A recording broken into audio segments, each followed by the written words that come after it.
Former Philippine leader Rodrigo Duterte has been taken into custody by the International Criminal Court following his arrest in Manila on murder charges linked to his war on drugs. That's according to a statement from the court, or ICC, on Wednesday. The 79-year-old arrived at Rotterdam Airport on a chartered plane and was transferred to a detention unit on the Dutch coast. He will be brought before an ICC judge in The Hague in the coming days for an initial appearance, the statement said. The court's warrant for his arrest alleges that, as president, Duterte created, funded, and armed death squads that carried out murders of purported drug users and dealers.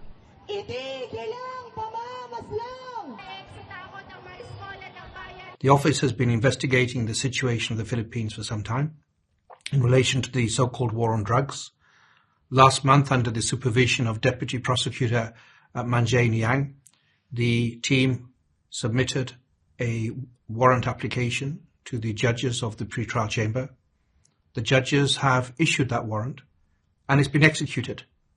And in issuing the warrant, the judges have found reasonable grounds to believe that Mr. Duterte has committed the crime of murder as the founder, as the head of the so-called Davao death squad, as the mayor of Davao City, and then later as the president of the Philippines between 2011 and 2019. Duterte's war on drugs was a signature of his presidency, which lasted from 2016 to 2022. The anti-drugs crackdown killed thousands and drew condemnation from around the world. He could become the first Asian former head of state to go on trial at the ICC. Supporters and protesters gathered outside the court.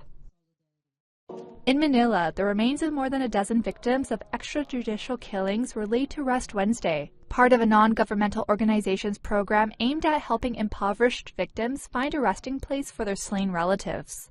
The 44-year-old son of Josephine Camendo, who was killed in 2016, was among the remains interred.